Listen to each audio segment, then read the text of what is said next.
नमस्कार। आज सुनिए मुंशी प्रेमचंद की लिखी कहानी आधार। सारे गांव में मथुरा का सा गठीला जवान न था। कोई 20 बरस की उम्र थी। मन्ना से भीग रही थी। गौवें चराता, दूध पीता, कसरत करता, कुश्ती लड़ता था और सारे दिन बांसुरी बजाता हाट में विचरता था। ब्याह हो गया था पर अभी कोई बाल बच्चा न था। घर में कई हल की खेती थी, कई छोटे बड़े भाई थे। वे सब मिलजुल कर खेती बाड़ी करते थे। मथुरा पर सारे गांव को गर्व था। जब उसे जंघिये लंगोटे, नाल या मुगदर के लिए रुपये पैसे की जरूरत पड़ती तो तुरंत दे दिए जाते थे। सारे घर की यही अभिलाषा थी कि मथुरा पहलवान हो जाए और अखाड़े में अपने सवाई को पछाड़े। इस लाड प्यार से मथुरा जरा टर्रा हो गया था। गाय किसी के खेत में पड़ी है और आप अखाड़े में दंड लगा रहे हैं। कोई उलाहना देता तो उसकी थियोरियां बदल जाती। गरज कर कहता, जो मन में आए कर लो, मथुरा तो अखाड़ा छोड़कर हाँकने न जाएंगे। पर उसका डील डॉल देखकर किसी को उससे उलझने की हिम्मत न पड़ती। लोग गम खा जाते।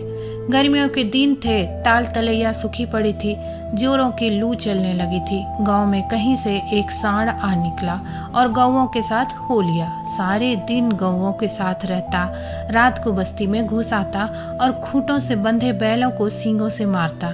कभी किसी की गीली दीवार को सींगों से खोद डालता, घर का कूड़ा सींगों से उड़ाता। कई किसानों ने साग भाजी लगा रखी थी, सारे दिन सींचते सींचते मरते थे और यह सांड रात को उन हरे भरे खेतों में पहुंच जाता और खेत का खेत तबाह कर देता। लोग उसे डंडों से मारते, गांव से बाहर भगा आते, लेकिन जरा देर में गायों में पहुंच जाता। किसी की अक्ल काम न करती थी कि इस संकट को कैसे टाला जाए। मथुरा का घर गांव के बीच में था, इसलिए उसके खेतों को सांड से कोई हानि न पहुंचती थी। गांव में उपद्रव मचा हुआ था और मथुरा को जरा भी चिंता न थी। आखिर जब धैर्य का अंतिम बंधन टूट गया तो एक दिन लोगों ने जाकर मथुरा को घेरा और बोले, भाई कहो तो गांव में रहें, कहीं तो निकल जाएं। जब खेती ही न बचेगी तो रहकर क्या करेंगे? तुम्हारी गायों के पीछे हमारा सत्यानाश हुआ जाता है और तुम अपने रंग में मस्त हो। अगर भगवान ने तुम्हें बल दिया है तो इससे दूसरों की रक्षा करनी चाहिए, यह नहीं कि सबको पीस कर पी जाओ। सांड तुम्हारी गायों के कारण आता है और उसे भगाना तुम्हारा काम है, लेकिन तुम कानों में तेल डाले बैठे हो, मानो तुमसे कुछ मतलब ही नहीं। मथुरा को उनकी दशा पर दया आई। बलवान मनुष्य प्रायः दयालु होता है। बोला, अच्छा जाओ, आज हम सांड को भगा देंगे। एक आदमी ने कहा, दूर तक भगाना, नहीं तो फिर लौट आएगा। मथुरा ने कंधे पर लाठी रखते हुए उत्तर दिया, अब लौट कर ना आएगा। चिलचिलाती दोपहरी थी। मथुरा सांड को भगाए लिए जाता था। दोनों पसीने से तर थे। सांड बार बार गांव की ओर घूमने की चेष्टा करता, लेकिन मथुरा उसका इरादा ताड़ कर दूर ही से उसकी राह छेक लेता। सांड क्रोध से उन्मत्त होकर कभी कभी पीछे मुड़कर मथुरा पर तोड़ करना चाहता, लेकिन उस समय मथुरा सामान बचाकर बगल से ताबड़तोड़ इतनी लाठियां जमाता कि सांड को फिर भागना पड़ता। कभी दोनों अरहर के खेतों में दौड़ते, कभी झाड़ियों में। अरहर की खुटियों से मथुरा के पांव लहूलुहान हो रहे थे। झाड़ियों में धोती फट गई थी, पर उसे इस समय सांड का पीछा करने के सिवा और कोई सूध न थी। गांव पर गांव आते थे और निकल जाते थे। मथुरा ने निश्चय कर लिया कि इसे नदी पार भगाए बिना दम न लूंगा। उसका कंठ सूख गया था और आंखें लाल हो गई थी। रोम रोम से चिंगारियां सी निकल रही थी। दम उखड़ रहा था, लेकिन वह एक क्षण के लिए भी दम न लेता था। 2-2.5 घंटों के बाद जाकर नदी आई। यही हार जीत का फैसला होने वाला था। यहीं से दोनों खिलाड़ियों को अपने दांव पेच के जौहर दिखाने थे। सांड सोचता था, अगर नदी में उतर गया तो यह मार ही डालेगा। एक बार जान लड़ाकर लौटने की कोशिश करनी चाहिए। मथुरा सोचता था, अगर वह लौट पड़ा तो इतनी मेहनत व्यर्थ हो जाएगी और गांव के लोग मेरी हंसी उड़ाएंगे। दोनों अपने अपने घात में थे। सांड ने बहुत चाहा कि तेज दौड़कर आगे निकल जाऊं और वहां से पीछे को फिरूं, पर मथुरा ने उसे मुड़ने का मौका न दिया। उसकी जान इस वक्त सुई की नोक पर थी। एक हाथ भी चुका और प्राण भी गए। जरा पैर फिसला और फिर उठना नसीब न होगा। आखिर मनुष्य ने पशु पर विजय पाई और सांड को नदी में घुसने के सिवा और कोई उपाय न सूझा। मथुरा भी उसके पीछे नदी में बैठ गया और इतने डंडे लगाए कि उसकी लाठी टूट गई। अब मथुरा को जोरों से प्यास लगी। उसने नदी में मुंह लगा दिया और इस तरह हौंक हौंक कर पानी पीने लगा मानो सारी नदी पी जाएगा। उसे अपने जीवन में कभी पानी इतना अच्छा न लगा था और न कभी उसने इतना पानी पिया था। मालूम नहीं 5 सेर पी गया या 10 सेर, लेकिन पानी गर्म था, प्यास न बुझी। जरा देर में फिर नदी में मुंह लगा दिया और इतना पानी पिया कि पेट में सांस लेने की जगह भी न रहे। तब गीली धोती कंधे पर डालकर घर की ओर चल दिया। लेकिन 10 की 5 पग चला होगा कि पेट में मीठा मीठा दर्द होने लगा। उसने सोचा, दौड़कर पानी पीने से ऐसा दर्द अक्सर हो जाता है, जरा देर में दूर हो जाएगा। लेकिन दर्द बढ़ने लगा और मथुरा का आगे जाना कठिन हो गया।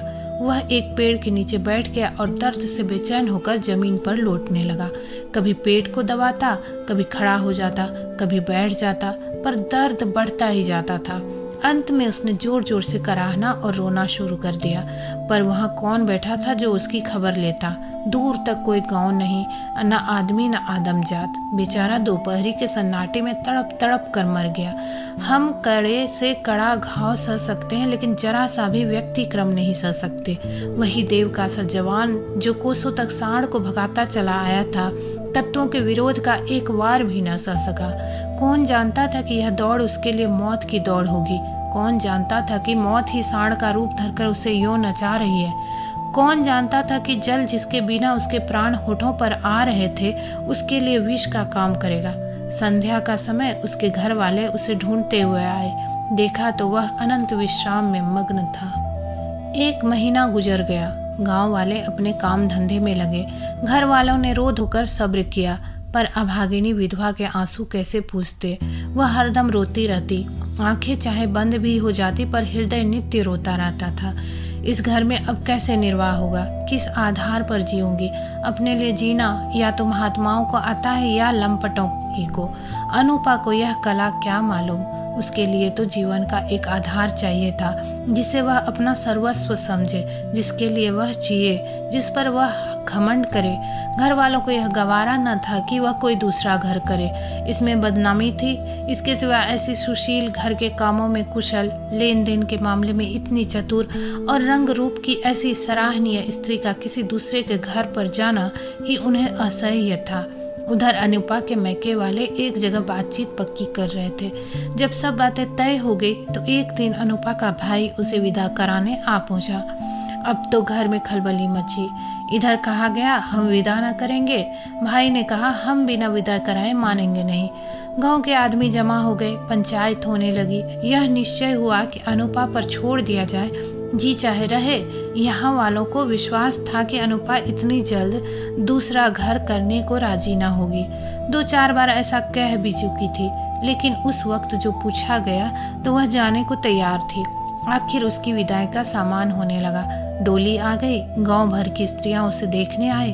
अनुपा उठकर अपनी सास के पैरों में गिरी पड़ी और हाथ जोड़कर बोली, अम्मा, कहा सुना माफ करना। जी मैं तो था किसी घर में पड़ी रहूं, पर भगवान को मंजूर नहीं है। यह कहते कहते उसकी जबान बंद हो गई। सास करुणा से विह्वल हो उठी।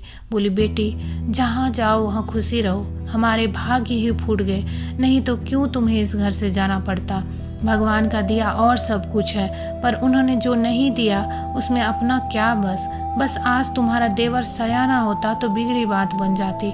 तुम्हारे मन में बैठे तो इसी को अपना समझो। पालो पोसो, बड़ा हो जाएगा तो सगाई कर दूंगी। यह कहकर उसने अपने सबसे छोटे लड़के वासुदेव से पूछा, क्यों रे, भौजाई से शादी करेगा? वासुदेव की उम्र 5 साल से अधिक न थी। अब कि उसका ब्याह होने वाला था। बातचीत हो चुकी थी। बोला, तब तो दूसरे के घर न जाएगी ना?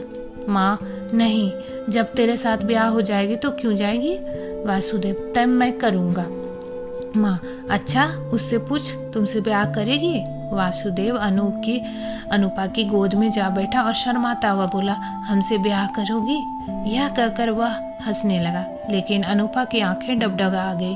वासुदेव को छाती से लगाते हुए बोली, अम्मा, दिल से कहती हो? सास, भगवान जानते हैं। अनुपा, आज यह मेरे हो गए?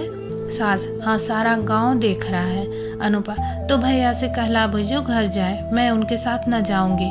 अनुपा को जीवन के लिए आधार की जरूरत थी, वह आधार मिल गया। सेवा मनुष्य की स्वाभाविक वृत्ति है, सेवा ही उसके जीवन का आधार है। अनुपा ने वासुदेव को लालन पोषण शुरू किया। उबटन और तेल लगाती, दूध रोटी मल मल के खिलाती। आप तालाब नहाने जाती तो उसे भी नहलाती, खेत में जाती तो उसे भी साथ ले जाती। थोड़े के दिनों में उसे हिल मिल गया कि एक क्षण भी उसे न छोड़ता। माँ को भूल गया। कुछ खाने को जी चाहता तो अनुपा से मांगता, खेल में मार खाता तो रोता हुआ अनुपा के पास आता। अनुपा ही उसे सुलाती, अनुपा ही उसे जगाती। बीमार हो तो अनुपा ही के गोद में लेकर बदुलू वैद्य के घर जाती और दवाएं पिलाती। गांव के स्त्री पुरुष उसकी यह प्रेम तपस्या देखते और दांतों तले उंगली दबाते। पहले बिरले ही किसी को उस पर विश्वास था। लोग समझते थे साल 2 साल में इसका जी उब जाएगा और किसी तरफ का रास्ता लेगी। इस दूध मुहे बालक के नाम कब तक बैठी रहेगी। लेकिन यह सारी आशंकाएं निर्मूल निकली। अनुपा को किसी ने अपने व्रत से विचलित होते न देखा। जिस हृदय से में सेवा को स्रोत बह रहा था, स्वाधीन सेवा का, उसमें वासनाओं के लिए कहाँ स्थान।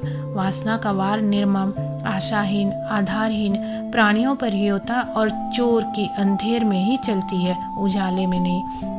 वासुदेव को भी कसरत का शौक था। उसकी शक्ल सूरत मथुरा से मिलती जुलती थी। डील डॉल भी वैसा ही था। उसने फिर अखाड़ा जगाया और उसकी बांसुरी की ताने फिर खेतों में गूंजने लगी। इस भांति 13 बरस गुजर गए। वासुदेव और अनुपा में सगाई की तैयारी होने लगी। लेकिन अब अनुपा का वह अनुपा न थी जिसने 14 वर्ष पहले वासुदेव को पति भाव से देखा था। अब उस भाव का स्थान मातृत्व भाव ने लिया था। इस कुछ दिनों से वह एक गहरे सोच में डूबी रहती थी। सगाई के दिन ज्यों ज्यों निकट आते थे उसका दिल बैठा जाता था। अपने जीवन में इतने बड़े परिवर्तन की कल्पना ही से उसका कलेजा दहक उठता था। जिसे बालक की भांति पाला पोसा, उसे पति बनाते हुए लज्जा से उसका मुख लाल हो जाता था। द्वार पर नगाड़ा बज रहा था। बिरादरी के लोग जमा थे। घर में गाना हो रहा था। आज सगाई की तिथि थी। सहसा अनुपा ने जाकर सास से कहा, अम्मा, मैं तो लाज के मारे मरी जा रही हूँ। सास ने भौजाकी होकर पूछा, क्यों बेटी, क्या है? अनुपा, मैं सगाई ना करूँगी। सास, कैसी बात करती है बेटी, सारी तैयारी हो गई, लोग सुनेंगे तो क्या कहेंगे? अनुपा, जो चाहे कहे, जिनके नाम पर 14 वर्ष बैठी रही उसी के नाम पर अब भी बैठी रहूंगी। मैंने समझा था मर्द के बिना औरत से रहा न जाता होगा। मेरी तो भगवान ने इज्जत आबरू निभा दी। जब नई उम्र के दिन कट गए तो अब कौन चिंता है। वासुदेव की सगाई कोई लड़की खोजकर कर दो। जैसे अब तक उसे पाला उसी तरह अब उसके बाल बच्चे को पालूंगी। दोस्तों, आशा करती हूँ कि ये कहानी आपको अच्छी लगी होगी। ऐसी ही कहानियाँ सुनने के लिए हमारे चैनल को सब्सक्राइब करें। मिलते हैं अगली वीडियो में, तब तक के लिए आज्ञा दें। धन्यवाद।